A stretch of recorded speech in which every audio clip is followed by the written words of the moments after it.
विचार करा, एक मोठा चित्रपट ज्यामध्ये दिलजीत दोसांझसारखा आघाडीचा अभिनेता आहे, तो चित्रपट अचानक कोणतंही प्रमोशन न करता एका रात्रीमध्ये OTT वरती रिलीज होतो आणि रिलीज झाल्यानंतर अवघ्या काही तासांच्या आत भारतातून तो गायब केला जातो। आपण बोलतोय झी5 वरती रिलीज झालेल्या सतलुज या चित्रपटाबद्दल, जो चित्रपट सध्या भारतीय मनोरंजन विश्वामध्ये आणि राजकारणामध्ये चर्चेचा सर्वात मोठा विषय बनलाय। झी5 प्लॅटफॉर्मनं 5 जुलै रोजी अचानक एक पोस्ट टाकली आणि सांगितलं की सध्याच्या घडामोडीमुळे हा चित्रपट भारतामध्ये पाहता येणार नाही। पण खरा धक्का तेव्हा बसला जेव्हा या चित्रपटाचा मुख्य अभिनेता दिलजीत दोसांझ स्वतः इंस्टाग्रामवरती लाईव्ह आला आणि त्यानं चाहत्यांना सांगितलं की हा सिनेमा डाउनलोड करून बघा, एकमेकांना दाखवा। एक मुख्य अभिनेता आपल्या सिनेमाची पायरसी करायला का सांगतोय? तो असं का म्हणाला की मी मरेपर्यंत पंजाबच्या पाठीशी आहे? आणि सर्वात महत्त्वाचं म्हणजे या चित्रपटाच्या मागे असलेली जसवंत सिंग खालरा यांची खरी कहाणी काय, जी पडद्यावरती येण्यापासून रोखली जाते? आजच्या या व्हिडिओमधून आपण याच सर्व प्रश्नांची उत्तरं अगदी सोप्या भाषेमध्ये समजावून घेणार आहोत। नमस्कार, मी अमोल किन्होळकर, आपण पाहत आहात महाराष्ट्र टाइम्स ऑनलाईन। मुळात हा वाद जो आहे तो 1-2 दिवसांपूर्वीचा नाहीये, याची पाळंमुळं गेल्या 3-4 वर्षांपूर्वीची आहे। दिग्दर्शक हनीत रेहान यांनी जेव्हा हा चित्रपट बनवला तेव्हा त्याचं नाव होतं घल्लूघारा। पंजाबच्या इतिहासामध्ये हा शब्द फार महत्त्वाचा आहे। 1746 आणि 1762 मधील शीखांसोबत झालेल्या अन्यायाविषयी हा शब्द वापरला जातो आणि शीख समुदायामध्ये 1984 मधल्या वेदनेशी देखील हा शब्द जोडलेला आहे। जेव्हा 2022च्या शेवटी हा चित्रपट सेन्सॉर बोर्डकडे मंजुरीसाठी गेला तेव्हापासून वादाला तोंड फुटलं। सेन्सॉर बोर्डनं या चित्रपटाला थेट मान्यता देण्यास नकार दिला। बोर्डानं तब्बल 127 कट सुचवले। इतकंच नाही तर घल्लूघारा हे नाव बदलून ते पंजाब 95 असं करण्यास सांगितलं। निर्मात्यांनी या विरोधामध्ये मुंबई उच्च न्यायालयामध्ये धाव घेतली। दरम्यान 2023 मध्ये हा चित्रपट प्रतिष्ठित टोरंटो आंतरराष्ट्रीय चित्रपट महोत्सवामध्ये दाखवला जाणार होता, पण ऐनवेळी तो तिथूनही मागे घेण्यात आला। यामागे राजकीय कारणं आणि दबाव होता। शेवटी थिएटर्समध्ये हा चित्रपट रिलीज करणं अशक्य झाल्यामुळे 3 जुलै रोजी हा सिनेमा पंजाब 95 च्या ऐवजी सतलुज या नावानं थेट झी5 वरती रिलीज करण्यात आला। आता प्रश्न पडतो की या चित्रपटामध्ये असं काय की ज्याला इतका विरोध झाला? याचं उत्तर आहे या चित्रपटाचा विषय जसवंत सिंग खालरा यांचा संघर्ष। दिलजीत दोसांझनं या चित्रपटामध्ये जसवंत सिंग खालरा यांचीच भूमिका साकारलेली आहे। ते कोण होते? ते पंजाबमधील एक मानवाधिकार कार्यकर्ते आणि बँक कर्मचारी होते। 1984च्या ऑपरेशन ब्लू स्टार आणि त्यानंतरच्या काळामध्ये पंजाबमध्ये अत्यंत अशांततेचं वातावरण होतं। 1984 ते 1994 या दशकामध्ये पंजाबमध्ये अनेक तरुण अचानक बेपत्ता होत असल्याच्या तक्रारी येत होत्या। जसवंत सिंग खालरा यांनी स्वतः या प्रकरणाचा तपास सुरू केला। त्यांनी अमृतसर आणि आजूबाजूच्या स्मशानभूमीमधील नगरपालिकेची रजिस्ट्रार पुस्तकं गोळा केली आणि त्यातून एक धक्कादायक सत्य समोर आलं। खालरा यांनी असा दावा केला की पंजाब पोलिसांनी हजारो अनक्लेम्ड म्हणजेच ज्यांचे वारसदार सापडले नाहीत अशांचे बेकायदेशीर अंत्यसंस्कार केलेले होते। खालरा यांनी शोधून काढलं की हे सगळे प्रत्यक्षात ते बेपत्ता झालेले तरुणच होते, ज्यांना कथितरित्या बनावट चकमकीमध्ये संपवण्यात आलं होतं। त्यांच्या या शोधामुळे आंतरराष्ट्रीय स्तरावरती खळबळ उडाली। ते हा मुद्दा मांडण्यासाठी कॅनडा आणि अमेरिकेपर्यंत सुद्धा गेले, पण या सगळ्याची किंमत त्यांना स्वतःच्या जीवानं मोजावी लागली। 6 सप्टेंबर 1995 रोजी जसवंत सिंग खालरा हे त्यांच्या घराबाहेरून अचानक बेपत्ता झाले। पुढे तपासामध्ये समोर आलं की पंजाबमधील काही घटकांनीच त्यांचं अपहरण केलं होतं।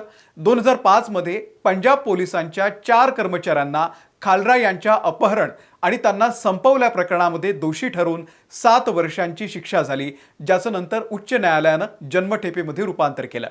हीच ती कथा आहे जी सतलुज चित्रपटामध्ये दाखवलेली आहे।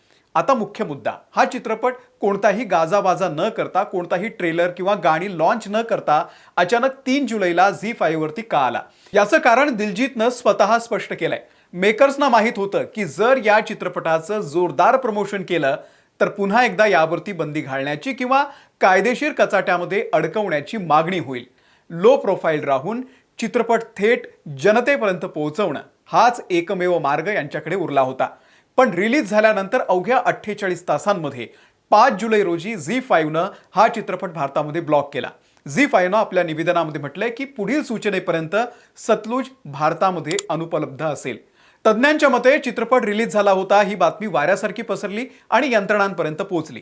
त्यानंतर आलेल्या अंतर्गत दबावामुळे किंवा संभाव्य कायदा सुव्यवस्थेच्या प्रश्नामुळे प्लॅटफॉर्मला हा निर्णय घ्यावा लागला असावा. विशेष म्हणजे हा चित्रपट भारताच्या बाहेर म्हणजेच झी5 ग्लोबलवरती अजूनही उपलब्ध आहे, फक्त भारतामध्ये त्यावरती बंदी आहे. आता सर्वात मोठा प्रश्न, एखादा अभिनेता करोडो रुपये खर्च करून बनवलेला सिनेमा स्वतः पायरसी करून बघायला का सांगेल? पायरसी हा तर गुन्हा आहे. मग दिलजीत असं काय म्हणाला? यामागे एक भावनिक आणि वैचारिक भूमिका आहे. दिलजीतनं सांगितलेलं आहे की मला माहित होतं की हा सिनेमा सोमवारपर्यंत काढून टाकला जाईल, पण तो त्याआधीच काढला गेला. एकदा एखादी गोष्ट ऑनलाईन झाली की ती कधीच मिटत नाही. लोकांनी तो डाउनलोड केलाय, आता तो एकमेकांना दाखवा. याचा अर्थ काय? तर दिलजीतसाठी हा चित्रपट व्यावसायिक नफा कमवण्याचं साधन नव्हतं. तो म्हणाला होता की हा माझ्या करिअरमधला सर्वात महत्त्वाचा सिनेमा आहे. त्याचं उद्दिष्ट जसवंत सिंग खालरा यांचा संघर्ष आजच्या पिढीपर्यंत पोहोचवणं होतं. जेव्हा त्याला दिसलं की अधिकृत मार्ग बंद झालेले आहेत, तेव्हा त्यानं कथा लोकांपर्यंत पोहोचणं याला प्राधान्य दिलं, पैशाला नाही. आणि त्याचं दुसरं वाक्य होतं, तुम्ही मला हवा तितका त्रास द्या, मी मरेपर्यंत पंजाबच्या पाठीशी आहे. दिलजीतनं याद्वारे हे स्पष्ट केलेलं आहे की या चित्रपटामुळे त्याच्यावरती कितीही दबाव आला किंवा इंडस्ट्रीमध्ये त्रास झाला तरी तो पंजाबच्या मातीशी आणि तिथल्या खऱ्या इतिहासाशी प्रामाणिक राहणार आहे. हा चित्रपट प्रदर्शित होऊ नये असं कोणाला वाटत होतं किंवा झाल्यानंतर त्याला हटवण्यामागची काही कारणं आहेत. हा चित्रपट पंजाबमधल्या 1984 ते 1994 या काळावरती आधारित आहे.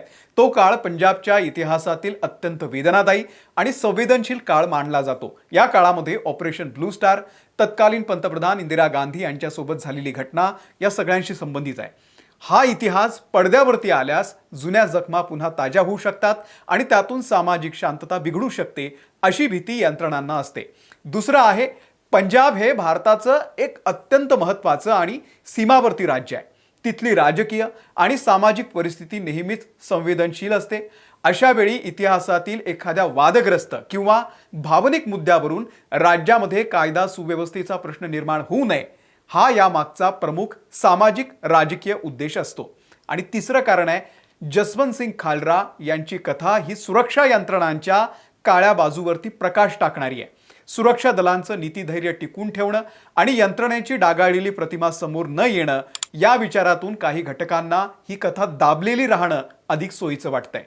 झी5 सारख्या कॉर्पोरेट कंपन्यांना कोणत्याही राजकीय वादामध्ये किंवा कायदेशीर कचाट्यामध्ये पडायचं नसतं. चित्रपटामुळे वाद निर्माण झाल्यास प्लॅटफॉर्मवरती कायदेशीर कारवाई किंवा बहिष्कार टाकला जाण्याची सुद्धा भीती असते. त्यामुळे कोणत्याही प्रकारचा धोका पत्करण्यापेक्षा चित्रपट काढून टाकणं त्यांना सोयीस्कर वाटलं असावं.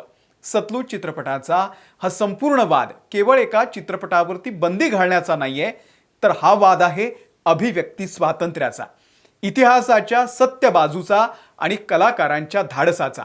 एकीकडे सेन्सॉरशिप आणि प्लॅटफॉर्मचे कायदेशीर अडथळे आहेत, तर दुसरीकडे दिलजीत दोसांजच्या या पावलामुळे कदाचित कायदेशीर वाद वाढू शकतात. पण या गोष्टीमुळे तो यशस्वी झालाय.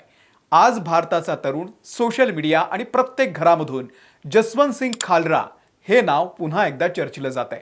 तुम्हाला याविषयी नेमकं काय वाटतंय? अशा संवेदनशील विषयांवरती बनवले जाणारे चित्रपट थांबवले जावेत की ते लोकांसमोर आले पाहिजेत? आणि एका मुख्य अभिनेत्यानं पायरसीचं समर्थन करणं योग्य आहे का?